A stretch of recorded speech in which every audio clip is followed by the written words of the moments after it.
सर्वांना नमो बुद्धाय व सविनय सप्रेम जय भीम।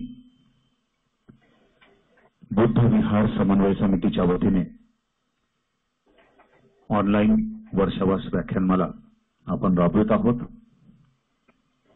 आज 26व्या व्याख्यानासाठी आपण वंदनीय भिक्खू धम्मबोधी यांना विनम्रतापूर्वक सन्मानपूर्वक निमंत्रित केले आहे। सत्य पुरुष धम्म सुत्त या विषयावर वंदनीय भिक्खू आपल्या सर्वांस आज मार्गदर्शन करणार आहेत, देशना देणार आहेत। बंटी थोड्या वेळात आपल्यासोबत जॉईन होतीलच।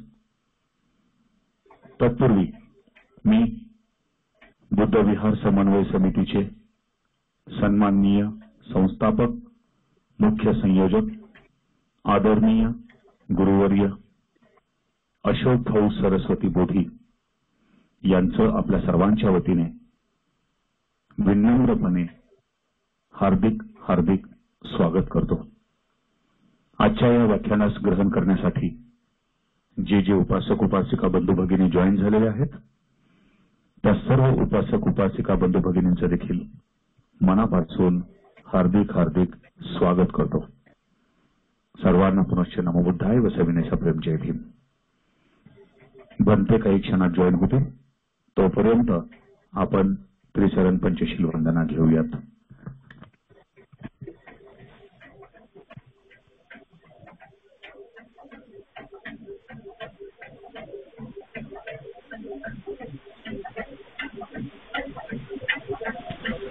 मी आपल्या सर्वांच्या वतीने आदरणीय अशोक भाऊ यांना नम्रपणे विनंती करतो की भाऊ आपण कृपया त्रिशरण पंचशील वंदना घ्यावी।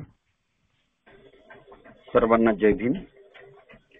महाकारुणिक तथागत सम्यक संबुद्ध बोधिसत्व परमपूज्य डॉक्टर बाबासाहेब आंबेडकर, महात्मा ज्योतिबा फुले, कबीर महाराज गाडगे बाबा या सद्गुरूंना आपल्या सर्वांच्या वतीनं मी पंचांग प्रणाम करतो। ज्यांची देशना आपल्याला आज ग्रहण करायची आहे त्या भिक्खू धम्मबोधी यांना पंचांग प्रणाम करतो। पृथ्वीच्या पाठीवर बुद्ध उपदेशाचा प्रसार प्रचार करीत भ्रमण करणाऱ्या आणि अरहंत होण्याकरिता प्रयत्न करणाऱ्या, श्रम करणाऱ्या सर्व श्रमणांना मी प्रथम क्षमा याचना करतो। भन्ते बुद्ध धम्म संघ या 3 रत्नांप्रती आम्हा सर्वांकडून काही दोष घडला असेल तर आपण आम्हाला उदार अंतःकरणानं या याचनेनंतर त्यांना पंचांग प्रणाम करतो। या धम्मदेशनेसाठी उपस्थित असणाऱ्या सर्व श्रावक जे श्रोते आहेत त्या श्रोत्यांपैकी ज्येष्ठ श्रेष्ठ असलेल्यांना वंदन करतो। माझ्या बरोबरीचे आणि माझ्या लहान असलेल्यांना मैत्रीपूर्ण जय भीम करतो। या उपक्रमाचे सन्माननीय मुख्य समन्वयक आदरणीय शील सदाचार संपन्न बंधुवत मित्र प्राध्यापक उमेश पाठारेजी आणि आपण सर्व बंधू भगिनींनो, वेळेचा नियोजन व्हावं, वेळेचा अपव्यय होऊ नये म्हणून आपण कोणत्याही परिस्थितीत 7:30 आपण आपलं सेशन सुरू करणे ही समय आपण पाडली पाहिजे। ज्यांना सवय नाही त्यांना आपण सांगितलं पाहिजे की आपण वेळेवरती उपस्थित व्हावं, कारण 120 लोकांचा 1 मिनिट म्हणजे 120 मिनिट वाया जातील। तर त्या दृष्टीनं आपण भन्तेंची वाट न पाहता आपण त्रिशरण पंचशील घेऊन टाकतो। आज भन्ते आपल्याला एका अपरिचित अशा सुत्तावरती आपल्याला देसना देतील. सब्ब पुरीस धम्म सुत्त. हॅलो हॅलो, म्हणतेजी आले. भाऊ, वंदनीय हा, भिक्खू विनय बुद्धिप्रिय हे या ठिकाणी व्याख्यानासाठी उपस्थित झालेले आहेत. त्यांचं बरं. आपल्या वतीने आपण विनम्रपणे दोन्ही हात जोडून त्रिवार पंचांग प्रणाम करून स्वागत करूयात. आदरणीय भिक्खू विनय बोधी. आज भंते धम्मबोधी यांचं जमलं नसेल म्हणून त्यांचे आचार्य वंदनीय भिक्खू विनय बुद्धिप्रिय या ठिकाणी उपस्थित झालेले आहेत. त्यांना विनंती करतो की त्यांनी सब्ब पुरीस धम्म सुत्त या विषयावरती देसना देऊन आम्हाला उपकृत करावं अशी मी सर्वांच्या वतीनं दोन्ही हात जोडून त्यांना याचना करतो आणि पंचांग प्रणाम पण करतो. पूजनीय भंतेंनी धम्मदेसनेला सुरुवात करावी अशी विनंती करतो.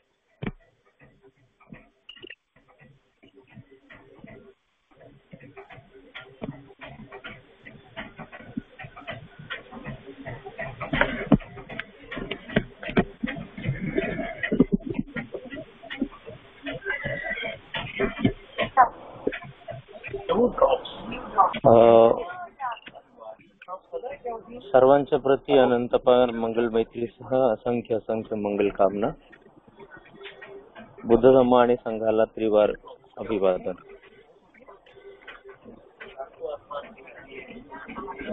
मी धम्मबोधी भंतेशी काय माझा संपर्क झाला नाही,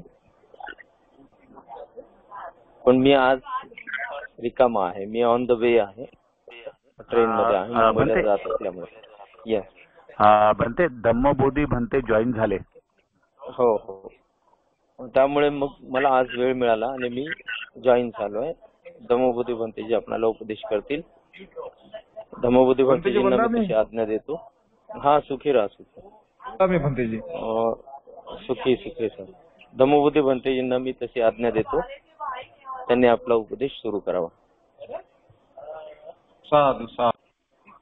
ऑन द वे असल्यामुळे मला आज जॉईन होता आलं आणि मी ट्रेन मध्ये आहे. मला एकतर कंटिन्यू बोलता येणार नाही आणि तुम्ही आहात. सुरू करत.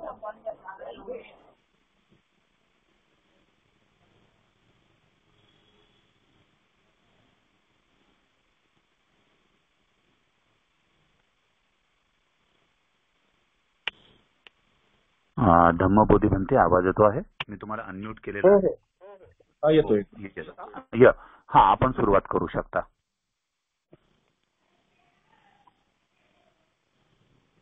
सील घेतलं का तुम्ही? झालं का सील घेणं? सील म्हटलं घेतलं का? हॅलो, हो, घेतलेला आहे भंतेजी. सुरू करा, कारण हे आपला रेकॉर्ड होत आहे. हे अनवॉन्टेड रेकॉर्डिंग होऊन राहिलेलं आहे. तुम्ही सुरू करा. ओके.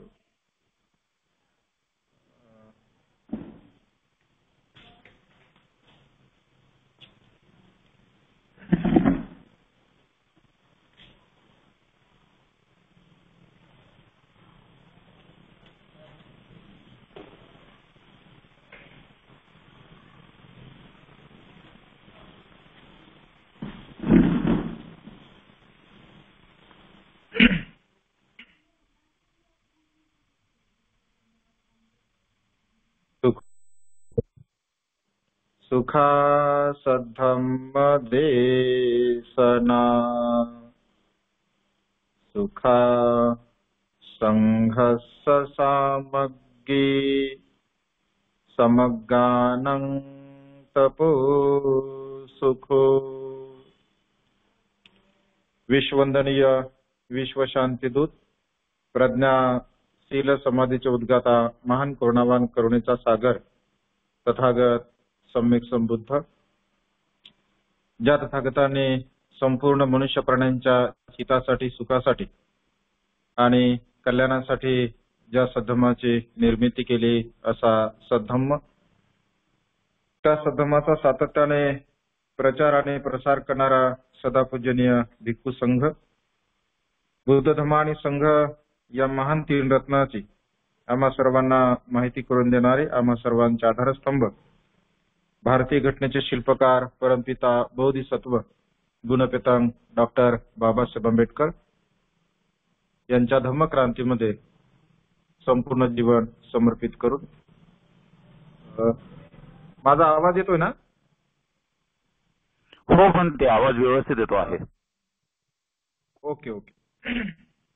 तर आज या मंगलमय प्रसंगी भगवंतांचा अत्यंत महत्वपूर्ण असा उपदेश या प्रसंगी आपण बघणार आहोत. आज विशेष रूपाने सत्पुरीस धम्म हा जो उपदेश आहे, हा उपदेश आपण या मंगलमय प्रसंगी श्रवण करणार आहोत. भगवंत असे म्हणतात की या संसारामध्ये जीवन जगत असताना मनुष्यांना काही सद्गुण त्यांच्या सोबत असणं अत्यंत आवश्यक आहे. ते सद्गुण त्या मनुष्याकडे जर असतील तर तो मनुष्य खऱ्या अर्थाने आपल्या जीवनामध्ये सुखाला प्राप्त करू शकतो. आणि त्यामुळे या संसारामध्ये जीवन जगणारा मनुष्य सुखपूर्वक जीवन जगण्यासाठी भगवंताने सांगितलेला जो मंगलमय उपदेश आहे, त्या मंगलमय उपदेशाचं अनुसरण करून शील सदाचार आपल्या जीवनामध्ये धारण करून मानवी जीवन आपलं तो सफल बनू शकतो.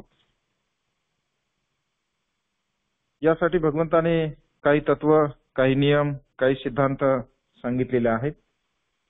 आज या मंगलमय प्रसंगी अशाच प्रकारचा एक महत्वपूर्ण उपदेश आपण बघणार आहोत, ज्याला बौद्ध साहित्यामध्ये सपुरीस धम्म अर्थात 7 क्वालिटीज ऑफ गुड मॅन अशा प्रकारचं म्हटलं आहे. म्हणजे 7 प्रकारचे असे धम्म आहे, ज्या 7 धम्माचं अनुसरण करून मनुष्य सुखपूर्वक जीवन जगत असतो.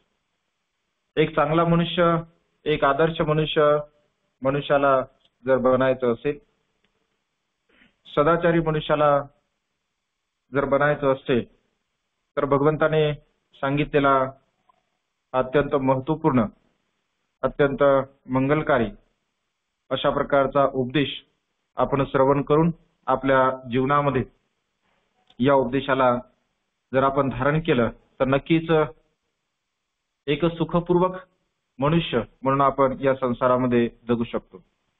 सारांश रूपाने 7 जे धम्म सांगितले भगवंतानी, ज्याला 7 क्वालिटीज ऑफ गुड मॅन अशा प्रकारचं म्हटलेलं आहे. तर त्यामधील पहिलं तत्व आहे, पहिला सिद्धांत आहे, ज्याला भगवंतानी धम्मयुता असं म्हटलेलं आहे. पाली शब्द आहे धम्मयुता.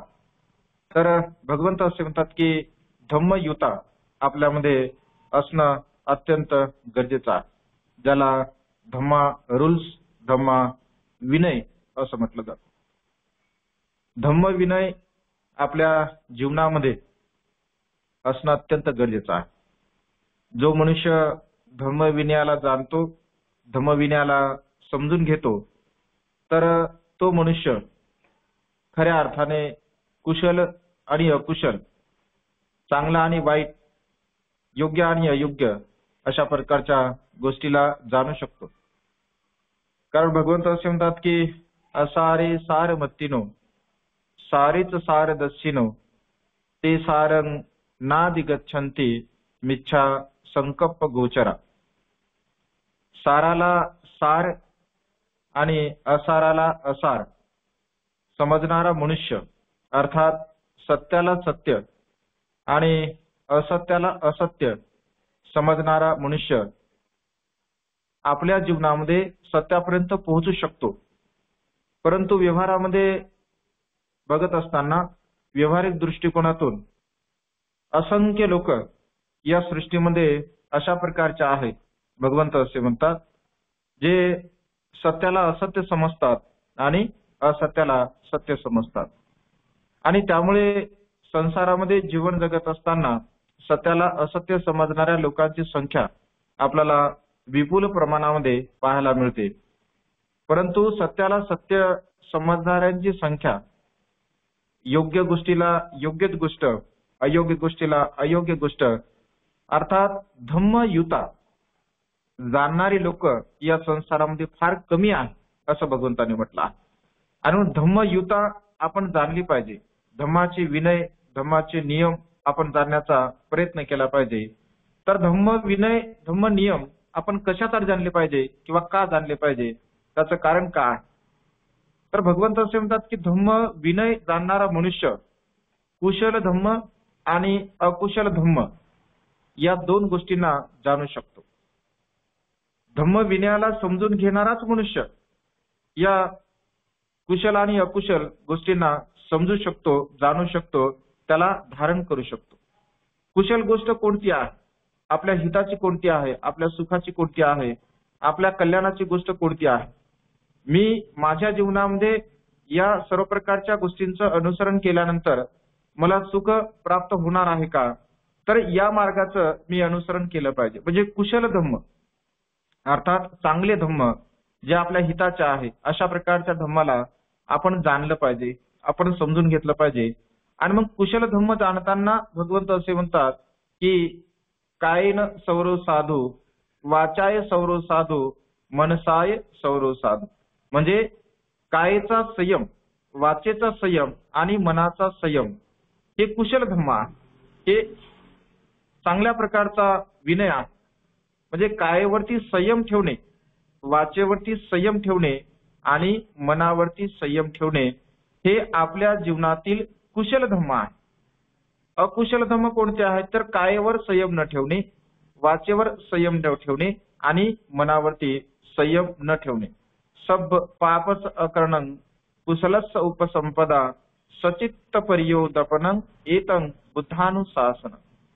कुशल धम्म सर्व प्रकारच्या पापकर्मापासून, सर्व प्रकारच्या अकुशल कर्मापासून आपण दूर राहिलं पाहिजे. म्हणजे कुठल्याही प्रकारचं पाप कर्म अर्थात अकुशल कर्म होणार नाही. अशा प्रकारची भावना जेव्हा जेव्हा आपण आपल्या मनामध्ये, आपल्या चित्तामध्ये निर्माण करत असतो तर खऱ्या अर्थाने आपण सुखपूर्वक जीवन जगू शकतो. परंतु धम्म विनयाला न जाणणारे मनुष्य या गोष्टींना जाणू शकत नाही. कुशल का आहे, अकुशल का आहे, आपल्या हिताचं का आहे, आपल्या अहिताचं का आहे, अशा प्रकारचे धम्म विनयाला जाणणारा मनुष्य कधीही जाणू शकत नाही. आणि भगवंत असे म्हणतात की धम्म विनय, धम्मयुता आपण जाणली पाहिजे.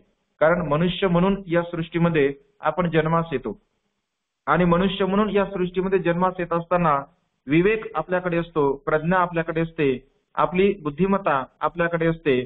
तर आपल्या बुद्धिमत्तेच्या बलाने, आपल्या विवेकाच्या बलाने आपण या गोष्टींना सदा सर्व काळ जाणलं पाहिजे. धम्मयुताला आपण समजून घेतलं पाहिजे. म्हणजे कुशल धम्म कोणता, अकुशल धम्म कोणता. जर हा धम्म विनय मनुष्य जर जाणत असेल तर सदाचारी मनुष्य, ज्ञानी मनुष्य, प्रज्ञावान मनुष्य बनण्यासाठी हा गुण, हा सद्गुण, ही क्वालिटी त्या माणसामध्ये असणं अत्यंत गरजेचं आहे. म्हणून धम्मयुता आपण समजून घेण्याचा प्रयत्न केला पाहिजे. त्याच्यानंतर भगवंत असे म्हणतात धम्मयुता, धम्मयुता, धम्मयुता आणि अर्थयुता. अर्थयुता आपण समजून घेतली पाहिजे. अर्थहिता म्हणजे मनुष्याच्या जीवनामध्ये जो आपला पर्पज आहे, आपला जो हेतू आहे, म्हणजे मनुष्याच्या जीवनामध्ये जो हेतू आहे तो हेतू मनुष्याने जाणला पाहिजे. जीवनाचा जो काय उद्देश आहे, जीवनाचा उद्देश मनुष्याने जाणला पाहिजे. या संसारामध्ये असंख्य असे लोक आहेत की ज्यांना जीवनाचा नेमका उद्देश काय आहे, आपण जीवन कशासाठी जगत आहोत हेच असंख्य लोकांना माहीत नसते. अनेकांना असं वाटतं की खाणे पिणे, मोज मजा करणे म्हणजे हा आपल्या जीवनाचा उद्देश आहे, नाही का? पंचवर्गीय परिवर्जकांना उपदेश करत असताना भगवंत असे म्हणतात की 2 टोकाचं मनुष्याने कधीही अनुसरण करू नये. खा प्या मोज मजा करा, आपण उद्या राहणार नाही आहे, आपण उद्या मृत्यूला प्राप्त होणार आहोत, अशा प्रकारच्या विचाराने जीवन जगणारे असंख्य लोक आपल्याला पाहायला मिळतात. केवळ कामवासनेमध्ये, कामभावामध्ये, कामतृष्णेमध्ये असंख्य लोक आपल्याला पडलेले पाहायला मिळतात. आणि अशा प्रकारे मनुष्याच्या जीवनाचा हेतू, मनुष्याच्या जीवनाचा उद्देश अशा प्रकारच्या मनुष्याकडे नसल्यामुळे खऱ्या अर्थाने ते दुःखाला प्राप्त होत असतात. म्हणून आपण आपल्या जीवनाचा उद्देश, आपल्या जीवनाचे ध्येय, आपल्या जीवनाचा जर उद्देश ध्येय जर आपण निश्चित केले असेल, म्हणजे अर्थयुता आपण जर जाणली असेल, समजून घेतला असेल, तर खऱ्या अर्थाने आपण सुखपूर्वक जीवन जगू शकतो असं भगवंतांनी म्हटलं आहे. कारण मानवी जीवन अनंत आणि असीम पुण्यकर्माचा हा परिणाम असतो. अनंत पुण्यकर्म करून, अनंत कुशल कर्म करून आपल्याला हे जीवन लाभलेलं असतं. आणि मग अशा प्रकारचं एक जीवन आपल्याला जर लाभलेलं आहे, तर या जीवनाचा सदुपयोग आपण आपल्या या मानवी जीवनामध्ये केला पाहिजे. कारण मनुष्य प्राणी हा बुद्धिवान आहे, मनुष्य प्राणी हा ज्ञानी आहे. बाबासाहेब असं म्हणतात की मनुष्यामध्ये आणि प्राण्यामध्ये फरक आहे. मनुष्यामध्ये आणि प्राण्यामध्ये फरक आहे, कारण प्राणी विचार करू शकत नाही, प्राण्याला विवेक नसतो, प्राण्याला बुद्धी नसते. परंतु मनुष्याला मात्र बुद्धी आहे, मनुष्याला विवेक आहे, मनुष्याला प्रज्ञा आहे. आणि प्रज्ञेच्या द्वारा मनुष्य आपल्या जीवनाचा उद्देश धारण करू शकतो, आपल्या जीवनाचा उद्देश तो समजून घेऊ शकतो. आणि जीवनाचा उद्देश ज्या ज्या मनुष्याने आपल्या जीवनामध्ये समजून घेतला, तर तो मनुष्य खऱ्या अर्थाने सुख प्राप्त करत असतो. मग आपल्या जीवनाचा उद्देश काय आहे? आपण मानव आहोत, आणि मानव म्हणून आपण जीवन जगत असताना आपण काय केलं पाहिजे, कशा प्रकारचं जीवन जगलं पाहिजे? केवळ स्वार्थ वृत्तीने स्वतःच्या हितासाठी, स्वतःच्या सुखासाठी, स्वतःच्या कल्याणासाठी, स्वतःच्या इच्छा आणि आकांक्षा पूर्ण करण्यासाठी जर या संसारातला मनुष्य जीवन जगत असेल, तर भगवंत असे म्हणतात की त्या मनुष्याचं जीवन हे व्यर्थ आहे, त्या मनुष्याचं जीवन हे व्यर्थ आहे. कारण तो स्वतःसाठी केवळ जीवन जगत आहे. आणि स्वतःसाठी जीवन जगणारी लोक आपल्याला असंख्य पाहायला मिळत असतात. म्हणून केवळ स्वतःसाठी आपण मर्यादित जीवन जगू नये. स्वाभिमानपूर्ण आपण जीवन जगलं पाहिजे, सन्मानाने आपण जीवन जगलं पाहिजे, सदाचाराचं अनुसरण करून आपण जीवन जगलं पाहिजे. आणि या जीवनामध्ये आपली मानसिक जी काही स्थिती आहे, ज्याला मानसिक बल असं म्हटलं आहे, तर मानसिक स्थिती, मानसिक बल आपलं अत्यंत महत्वपूर्ण आहे. मानसिक बल आपलं चांगलं असेल तर आपले उद्देश, आपले ध्येय जीवनामध्ये चांगले असतात. मानसिक बल जर आपलं चांगलं नसेल तर ध्येय आणि उद्देश सुद्धा आपले चांगले राहू शकत नाही. म्हणून मनाला मजबूत बनवलं पाहिजे, आपण मनाला चांगल्या प्रकारे सुदृढ बनवलं पाहिजे. आणि मनाला सुदृढ बनवत असेल आपण, तर खऱ्या अर्थाने आपण एक निस्वार्थ भाव आपल्या चित्तामध्ये धारण करून आपण सुखपूर्वक जीवन जगू शकतो. भगवंत असे म्हणतात की या संसारामध्ये 2 प्रकारचे लोक मिळणं अत्यंत दुर्लभ आहे. मनुष्याचं स्वतःचं जीवन जगत असताना जर दुसऱ्यांच्या उपकारासाठी, दुसऱ्यांच्यासाठी जर आपण जीवन जगत असेल, ज्याला निस्वार्थ भाव असं म्हटलं आहे, निस्वार्थ भावनेने आपण जीवन जगण्याचा प्रयत्न केला पाहिजे. समाजाच्या प्रती जे आपले ऋण असतात, त्या समाजाच्या प्रती आपले ऋण सुद्धा आपण फेडण्याचा प्रयत्न केला पाहिजे. बाबासाहेब असं म्हणतात की धम्म चळवळीसाठी आपण आपलं योगदान दिलं पाहिजे. जे जे लोक खऱ्या अर्थाने धम्म चळवळ गतिमान करण्यासाठी, बुद्धांचा विचार असंख्य लोकांपर्यंत पोहोचण्यासाठी खऱ्या अर्थाने निस्वार्थपणे कार्य करतात, सेवा करतात, आणि अशा प्रकारचं ध्येय उद्देश जर ते ठेवत असतील, तर खऱ्या अर्थाने त्यांचं मानवी जीवन हे सफल आहे, मानवी जीवन हे त्यांचं सार्थक आहे, अशा प्रकारचं आपण म्हणू शकतो. हे कार्य करत असताना भगवंत असे म्हणतात की सोबत सोबत आपल्या जीवनाचे श्रेष्ठ असं ध्येय असलं पाहिजे, श्रेष्ठ असा उद्देश असला पाहिजे.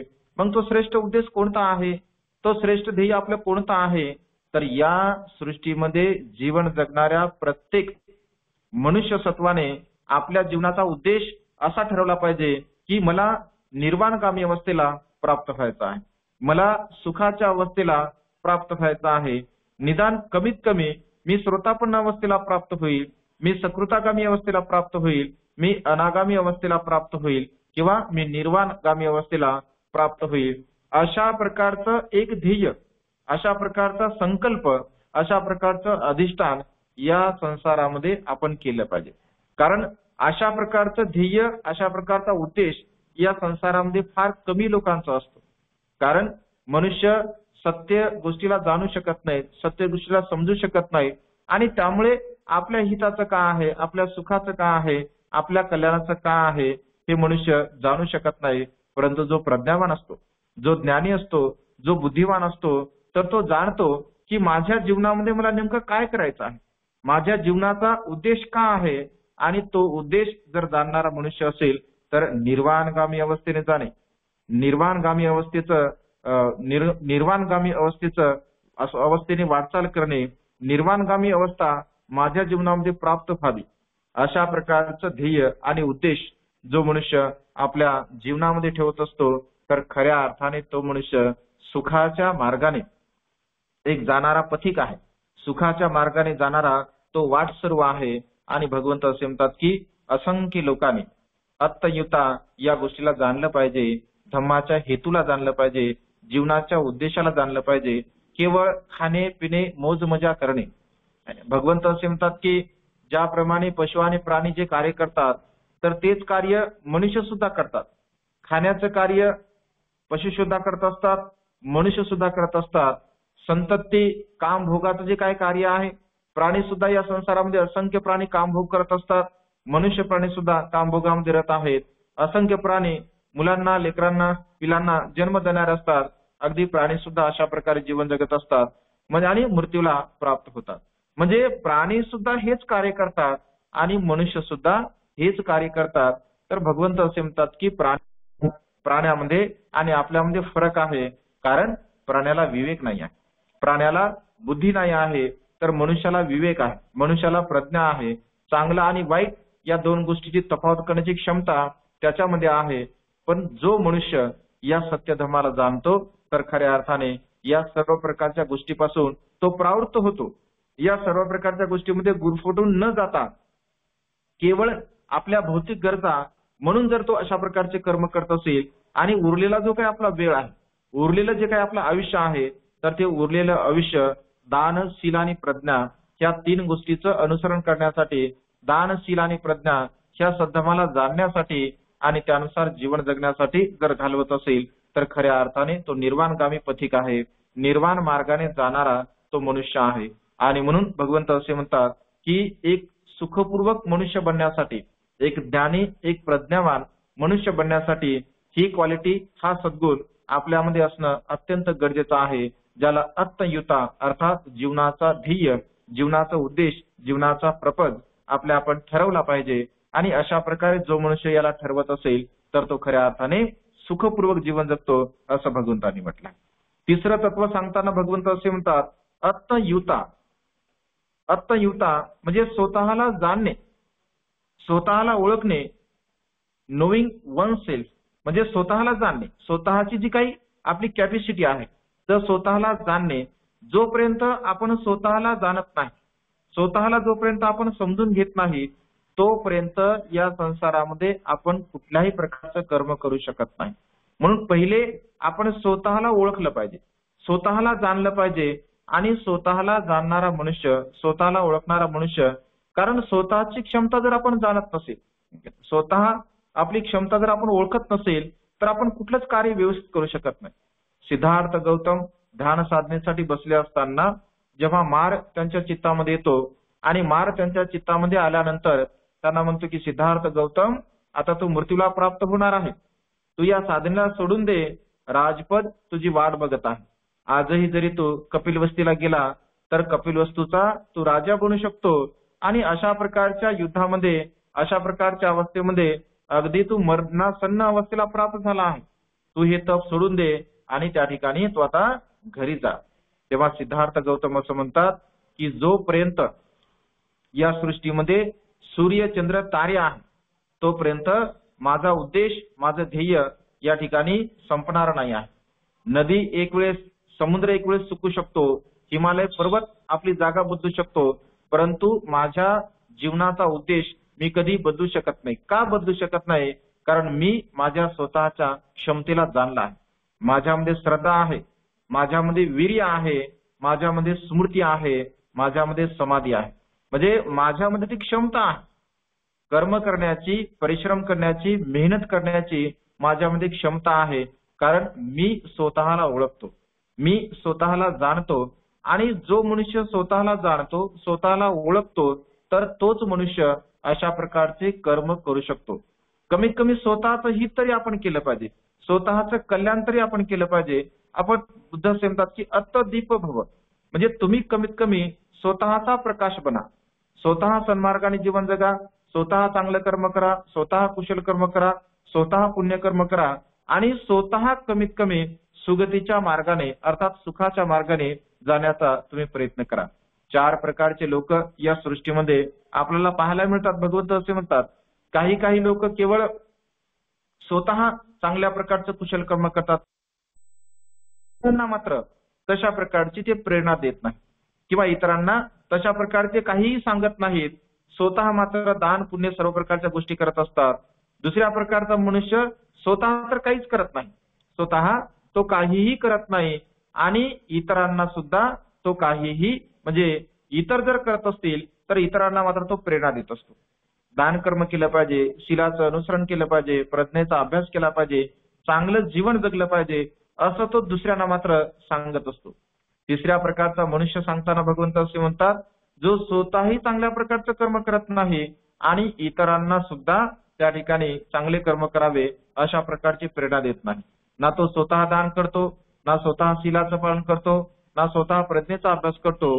दुसरे जर दान कर्म करत असतील तर त्यांना तो अर्थ निर्माण करतो की कशाला दान कर्म केलं पाहिजे, कशाला शीलाचं पालन केलं पाहिजे, कशाला प्रज्ञेचा अभ्यास केला पाहिजे, याच्यापासून काय लाभ होणार आहे.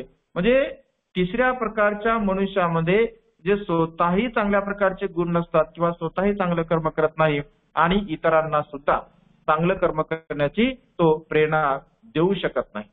चौथ्या प्रकारामध्ये भगवंत असे म्हणतात, स्वतःही चांगल्या प्रकारचं कुशल कर्म करतो, पुण्यकर्म करतो, चांगल्या प्रकारे जीवन जगत असतो आणि इतरांना सुद्धा तशा प्रकारची तो प्रेरणा देतो की आपण चांगलं जीवन जगलं पाहिजे, आपण कुशल कर्म केले पाहिजे, आपण पुण्यकर्म केलं पाहिजे, आपण शीलाचं पालन केलं पाहिजे, आपण दान कर्म केलं पाहिजे. म्हणजे अशा प्रकारची तो प्रेरणा देत असतो. भगवंत असे म्हणतात की कमीत कमी पहिल्या प्रकारचा तुम्ही मनुष्य बना, स्वतःचं हित करणारा, स्वतःचं कल्याण करणारा, स्वतःला जाणणारा, स्वतःला ओळखणारा. हे जर नाही झालं तर कमीत कमी दुसऱ्याला सांगण्याचा तुम्ही प्रयत्न करा. आणि तिसऱ्या प्रकाराचा जो मनुष्य आहे तर त्या प्रकारामध्ये आपण कधीही मोडू नये. या 3 प्रकारामध्ये आपली गिनती होऊ नये. या तिसऱ्या प्रकारामध्ये आपण कधीही जाऊ नये. मनुष्य प्राण्याला जर मनुष्यत्व मिळालेलं आहे आणि मनुष्य प्राप्त करून जर आपल्याला या तिसऱ्या प्रकारामध्ये जर आपण मोडत असेल तर खऱ्या अर्थाने आपल्या जीवनाचा जो काय उद्देश आहे किंवा जीवन जे आपलं आहे तर ते व्यर्थ आहे.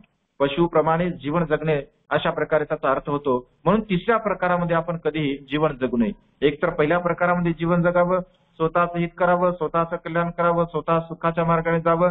स्वतः जात नसेल तर आपण दुसऱ्यांना सुद्धा प्रेरणा द्यावी, दुसऱ्यांना चांगला मार्ग सांगावा.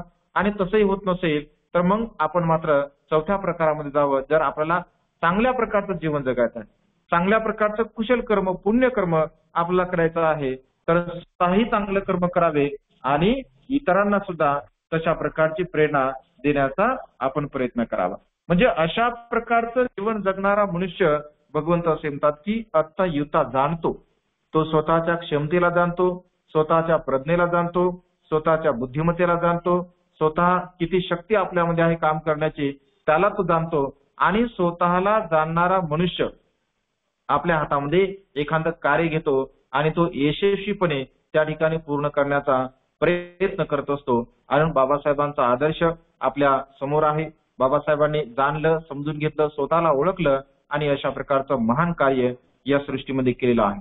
आणि म्हणून आपण स्वतःला जाणून आपल्या क्षमतेला अनुसरून आपण निस्वार्थपणे समाजाची सेवा केली पाहिजे आणि एक चांगल्या प्रकारचं जीवन जगण्याचा प्रयत्न केला पाहिजे. अशा प्रकारे जाणणारा मनुष्य खऱ्या अर्थाने सुख प्राप्त करतो असं भगवंतांनी म्हटलं आहे. त्याच्यानंतर भगवंत असे म्हणतात की मत्तयुता, जो मनुष्य मत्तयुता म्हणजे स्वतःवरती ताबा मिळवणे, जे स्वतःवरती ताबा, स्वतःच्या मनावरती ताबा मिळवणं अत्यंत गरजेचं आहे. जोपर्यंत अत्ताही अथनो नाथो कोई नाथो परोसिया, या जगामध्ये कोणीही कोणाचा मालक नाही आहे. आपण स्वतःचे मालक आहोत. आणि मग आपण आपल्या मनावरती ताबा मिळवणं अत्यंत गरजेचं आहे. आपल्या मनावरती आपण संयम ठेवणं अत्यंत गरजेचं आहे. जोपर्यंत आपण आपल्या मनावरती संयम ठेवत नाही, आपल्या मनावरती ताबा आपण मिळवत नाही, तोपर्यंत कुठल्याही प्रकारच्या सुखाला आपण प्राप्त करू शकत नाही. आणि म्हणून या जीवनामध्ये जर आपल्याला सुख प्राप्त करायचं असेल तर आपल्या स्वतःच्या मनावरती आपला ताबा असला पाहिजे. स्वतःच्या मनावरती म्हणजे आत्मविजय अत्यंत महत्वपूर्ण आहे. स्वतःच्या मनावरती विजय मिळवणे अत्यंत महत्वपूर्ण आहे. बौद्ध साहित्यामध्ये एक छोटीशी गोष्ट आहे. कधी कधी उदाहरण दिल्यानंतर म्हणजे तत्वज्ञान समजण्यासाठी ते सोपं जात असते. बौद्ध साहित्यामध्ये कुद्दल जातक नावाची एक छोटीशी कथा आलेली आहे बोधिसत्वाच्या संदर्भामध्ये. तर एक साधू असतो, संन्यासी असतो असं म्हटलं आहे. थोडक्यामध्ये शॉर्टकटमध्ये सांगण्याचा प्रयत्न करतो.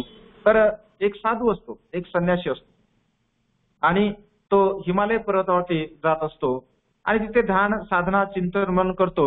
आणि जेव्हा पावसाळ्याचे दिवस येतात तर त्याला आठवते की आपली सुद्धा शेती आहे. कारण लोक शेती करतात, शेतीची नांगरणी करतात, पेरणी करतात, वखरणी करतात. मग त्याला असं वाटतं की आपल्याकडे सुद्धा शेती आहे, आपण सुद्धा शेतीचे कामं केली पाहिजे.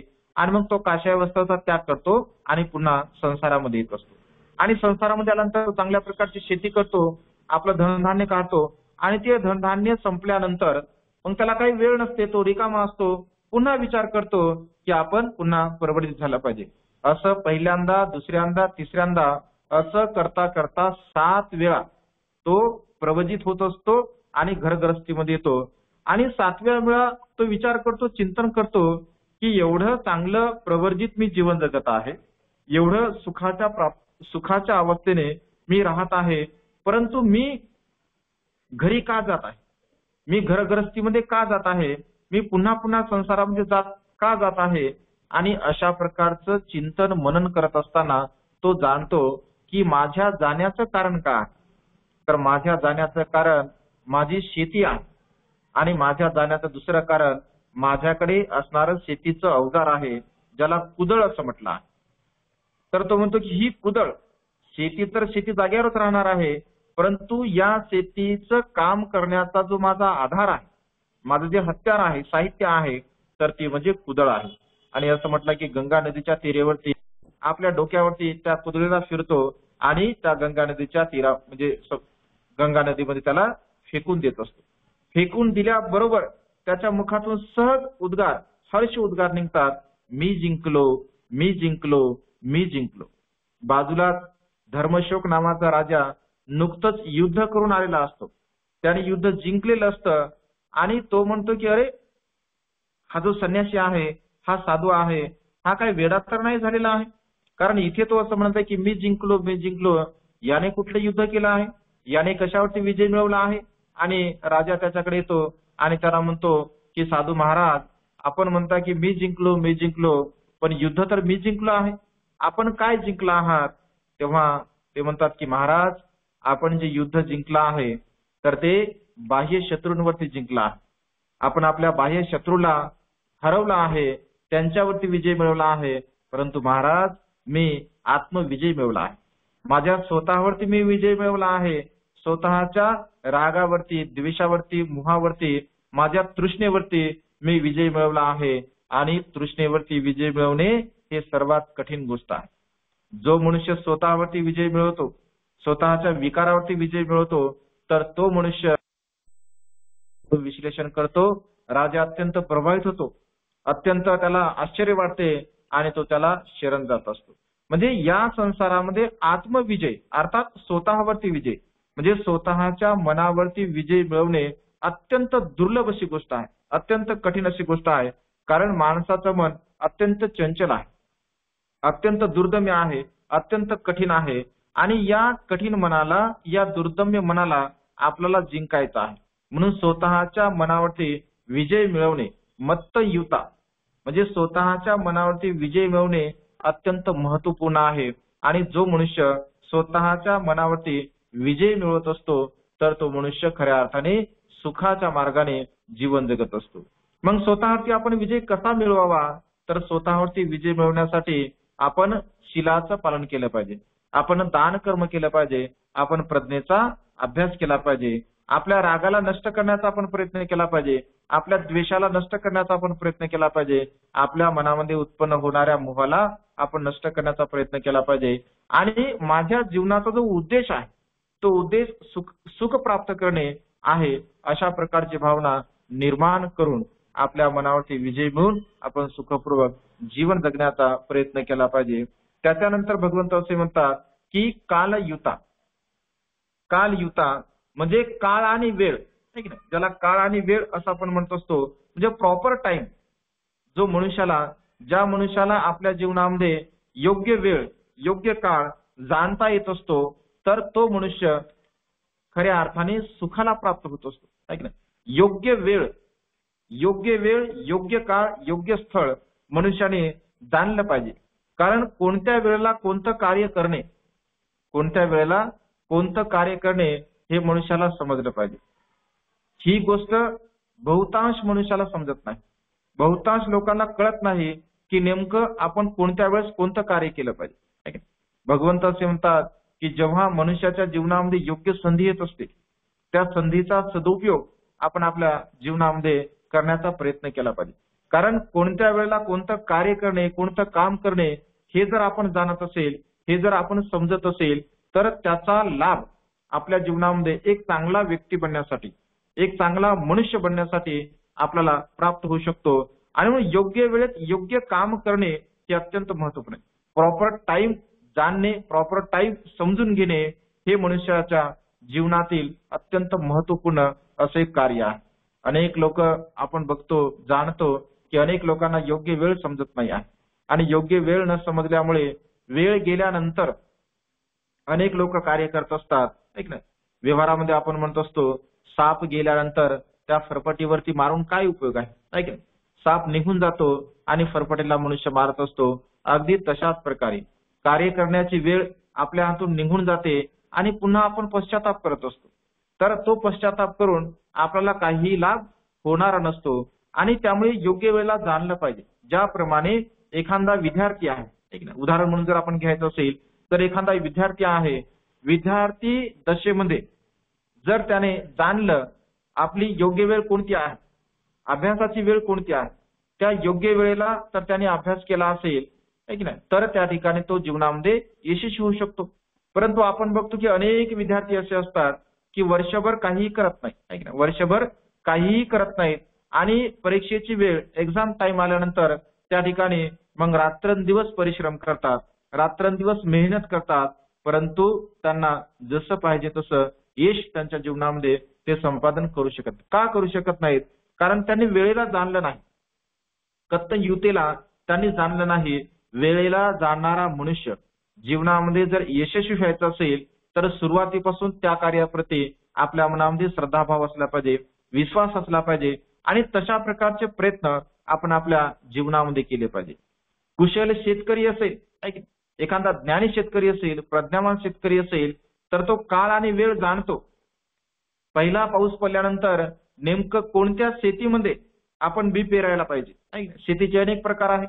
काळीशार जमीन सुद्धा असते, त्याच्यानंतर त्याच्यापेक्षा कमी दर्जाची जमीन असते, मुरमाड जमीन सुद्धा असते, म्हणजे रेताळ जमीन सुद्धा असते. अशा प्रकारच्या अनेक जमिनी शेतकऱ्यांकडे असतात.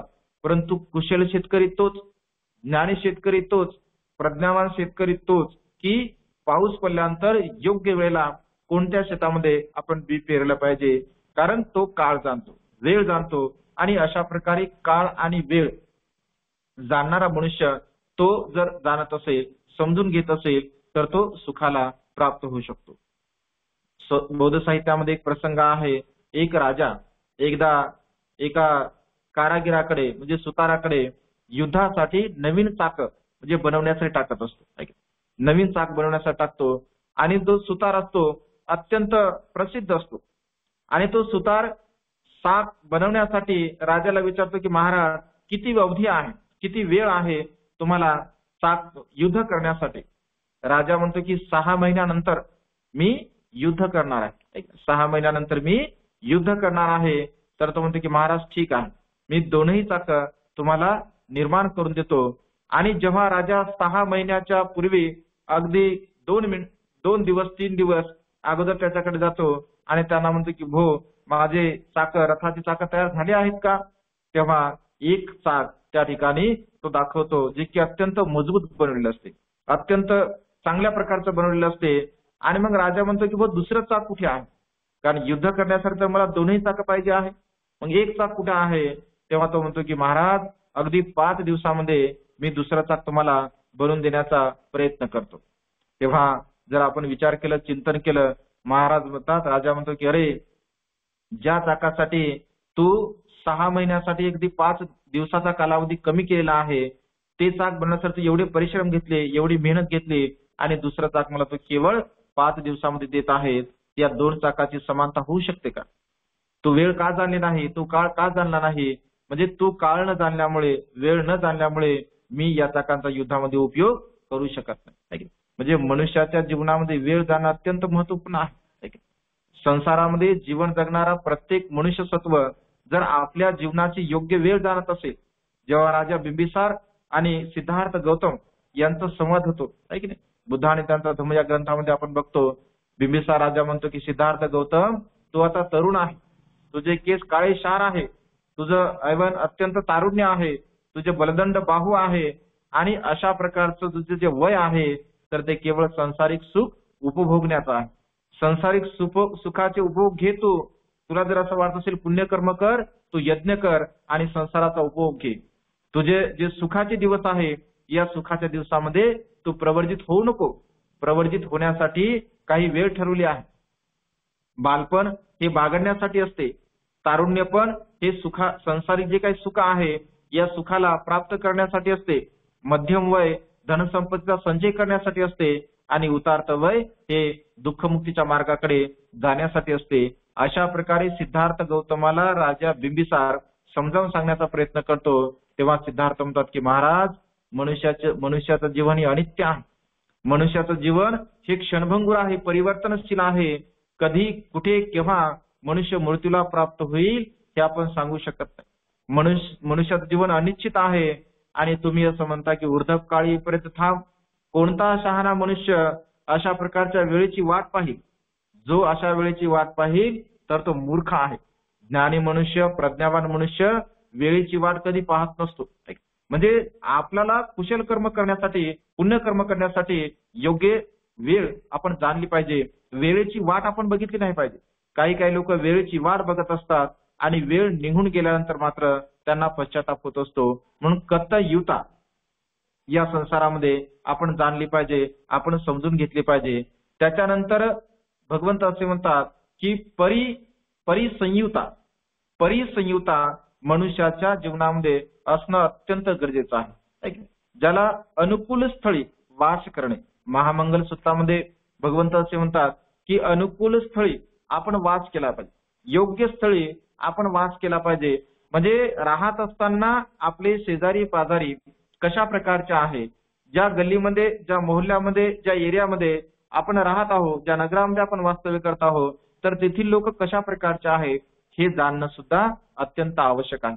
भगवंत असे म्हणतात की आपल्या जीवनावरती चांगल्या प्रकारचे संस्कार होण्यासाठी, आपण चांगल्या प्रकारचं जीवन जगण्यासाठी, आपल्या मुलाबाळांवरती चांगल्या प्रकारचे संस्कार होण्यासाठी आपण चांगल्या प्रकारच्या परिसरामध्ये जीवन जगण्याचा प्रयत्न केला पाहिजे. चांगल्या परिसरामध्ये आपण राहिलं पाहिजे. अनुकूल स्थळ आपण निवडलं पाहिजे. आपल्या सुखासाठी हे अनुकूल स्थळ सुद्धा अत्यंत महत्वपूर्ण आहे.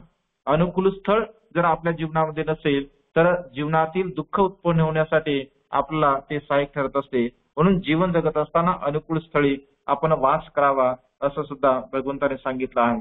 त्याच्यानंतर 7वं आहे ज्याला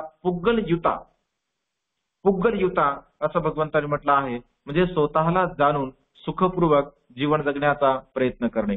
म्हणजे स्वतःला जर आपण जाणत असेल, स्वतःला समजून घेत असेल आणि स्वतःला जाणून स्वतःला समजून घेऊन आपण खऱ्या अर्थाने मार्गक्रमण करत असेल तर आपल्या जीवनामध्ये आपण सुखाला प्राप्त करू शकतो. म्हणून भगवंताने चांगला मनुष्य, आदर्श मनुष्य म्हणजे एक प्रकारचा सुखी मनुष्य बनण्यासाठी भगवंताने हे 7 प्रकारचे सद्धम्म सांगितले आहे.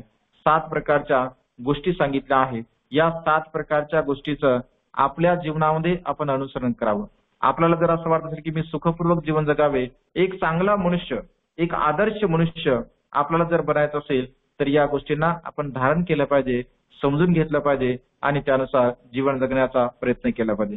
वेळ अधिक नसल्यामुळे मला सुद्धा थोडंसं बाहेर जायचं आहे, तर त्यामुळे ही जी काही देशना आहे तर ती थोडक्यामध्ये सांगण्याचा एक प्रयत्न करतो आणि आजची जी काही देशना आहे याच ठिकाणी संपन्न करतो. सर्वांचं मंगल हो, सर्वांचं कल्याण हो, सर्वांना दीर्घायुष्य लाभो.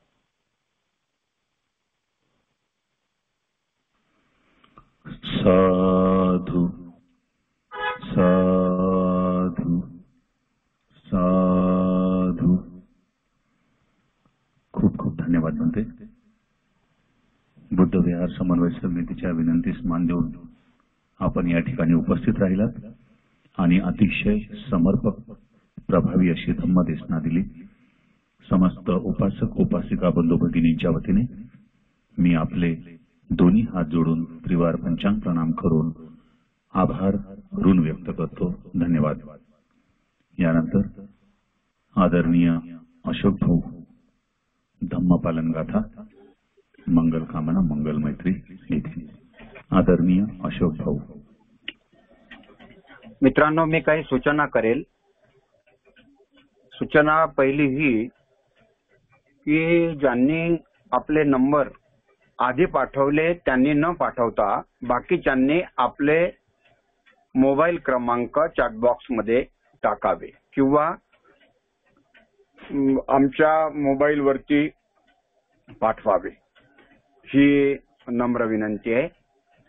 तसेच आपण एका दुसऱ्या उपासकाला धम्म ऐकण्यासाठी प्रेरित करून पुण्य संपादन करावं, हे पण महत्वाचं आहे. आणि आपण दररोज जर राहिलात तर जे आपण शेड्यूल बनवलेलं आहे ते अत्यंत उपयुक्त असं शेड्यूल बनवलेलं आहे आणि जे आपल्याला प्रवचनासाठी आणि व्याख्यानासाठी वेळ देतात ते त्यांचं शेड्यूल पण बिझी आहे, तर ते त्यांच्या वेळेचं दान देत आहेत आपल्याला, जे आपल्याला धम्मदान देत आहेत. म्हणून आपण आपला वेळ निश्चितपणे दिला पाहिजे आणि जास्तीत जास्त लोकांना याचा लाभ झाला पाहिजे, याची आपण थोडी सगळ्यांनी दक्षता घ्यावी अशी विनंती करतो. जे आजारी असतील त्या सगळ्यांना आजारातून मुक्ती मिळो. ज्यांच्या घरी मृत्यू झाला असेल त्या मृत व्यक्तीच्या प्रती आदरांजली आणि परिवाराच्या प्रती मंगलकामना. सर्व प्राणी मात्रांच्या प्रती त्यांच्या सुखाची मंगलकामना, नातेवाईकांच्या सुखाची मंगलकामना, मित्रांच्याही सुखाची आणि शत्रूच्याही सुखाची मंगलकामना करण्यासाठी आपण हात जोडावे. सबका मंगल हो, सबका मंगल हो. तेरा मंगल मेरा मंगल, सबका मंगल हो, सबका मंगल हो. दृश्य और अदृश्य सभी जीवों का मंगल हो रे. जल के तल के और गगन के प्राणी सुखिया हो, सबका मंगल हो. दस दिशाओं के सब प्राणी मंगल लाभी हो रे. निर्भय हो निर्भैर बने सब सभी निरामय हो, सबका मंगल हो। फिर से जागे धम्म जगत में, 10 दिशाओं के सब प्राणी, मंगल लाभी हो यरे। निर्भय हो निर्भय बने सब, सभी निरामय हो, सबका मंगल हो। फिर से जागे धम्म जगत में, फिर से होवे जन कल्याण। जागे जागे धम्म जगत में, होवे जन कल्याण, होवे जन कल्याण। राग द्वेष मोह दूर हो जावे, जागे शील समाधि ज्ञान। जन जन के दुखड़े मिट जावे, फिर से जाग उठे मुस्कान, जाग उठे मुस्कान। जागे जागे धम्म की वाणी, मंगल मूल्य महाकल्याणी। जागे बुद्ध सदृश कोई ज्ञानी, होवे सुखी सब जग के प्राणी। सबका मंगल, सबका मंगल हो, सबका मंगल हो। तेरा मंगल मेरा मंगल, सबका मंगल हो, सबका मंगल हो। सब पाप सकरणं, कुशलस्य उपसंपदा। सचित्त परियोदपनं, एतं बुद्धानुशासनं। धम्मं चरे सुचरितं, न तं दुच्चरितं चरे। धम्मचारी सुखं सेति, अस्मिन् लोके परमिच। न तावता धम्मधरो, यावता बहुवासति। योच अपम्पि सुत्वानं, धम्मं कायेन पश्यति। सवे धम्मधरो होति, यो धम्मं न पमज्जति। नत्थि मे शरणं अय्यं, बुद्धो मे शरणं वरं। एतेन सच्चवज्जेन, होतु मे जयमङ्गलम्। नत्थि मे शरणं अय्यं, धम्मो मे शरणं वरं। एतेन सच्चवज्जेन, होतु मे जयमङ्गलम्। नत्थि मे शरणं अय्यं, संघो मे शरणं वरं। एतेन सच्चवज्जेन, होतु मे जयमङ्गलम्। साधु साधु साधु। नमो बुद्धाय, नमो धम्माय, नमो संघाय। इमाय धम्मानुधम्म पटिपट्टिया, बुद्धं पूजेमि। इमाय धम्मानुधम्म पटिपट्टिया, धम्मं पूजयामि। इमाय धम्मानुधम्मपटिपट्टिया संघं पूजयामि। सर्वांना जय भीम।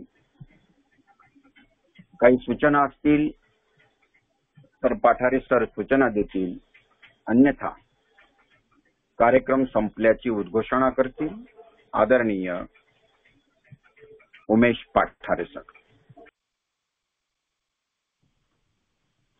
धन्यवाद भाऊ। वंदनीय भिक्खू धम्मबोधी यांनी आज अतिशय उत्कृष्ट प्रभावी अशी धम्मदेशना आपल्याला दिली। बुद्धविहार समन्वय समितीच्या वतीने तसेच समस्त उपासक उपासिका बंधू भगिनींच्या वतीने वंदनीय भिक्खू धम्मबोधी यांचे खूप खूप आभार व्यक्त करतो, त्यांचे ऋण व्यक्त करतो। आदरणीय अशोक भाऊ सरस्वती बोधी यांचे देखील मनापासून खूप खूप आभार व्यक्त करतो। आजच्या या व्याख्यानास ग्रहण करण्यासाठी तब्बल 132 उपासक उपासिका बंधू भगिनी या ठिकाणी उपस्थित होते। त्या सर्व 132 उपासक उपासिका बंधू भगिनींचे देखील अगदी मनापासून धन्यवाद व्यक्त करतो, आभार व्यक्त करतो। उद्या पुन्हा 7:30 वाजता याच लिंकवर उपस्थित राहूयात। एक नवीन विषय, नवीन वक्ते। बुद्धविहार समन्वय समितीच्या वतीने राबवण्यात येत असलेल्या या व्याख्यानमालेस आपण जो उत्स्फूर्त असा सकारात्मक प्रतिसाद देत आहात त्याबद्दल आपले धन्यवाद व्यक्त करतो। आपण पाली भाषा प्रशिक्षण या उपक्रमासाठी देखील प्रचंड मोठा रिस्पॉन्स दिलेला आहे। व्हॉट्सअपवर 2 ग्रुप क्रिएट करण्यात आले आणि दोन्हीच्या दोन्ही ग्रुप पूर्णपणे फुल झालेले आहेत। आपण बुद्धविहार समन्वय समितीच्या उपक्रमास असाच रिस्पॉन्स, सकारात्मक रिस्पॉन्स जो आहे तो देत राहाल अशी अपेक्षा व्यक्त करतो। आजचे व्याख्यान या ठिकाणी संपले असे जाहीर करतो। उद्या निश्चित भेटूया 7:30 वाजता। पुनश्च नमो बुद्धाय व सविनय सप्रेम जय भीम। धन्यवाद। Good night.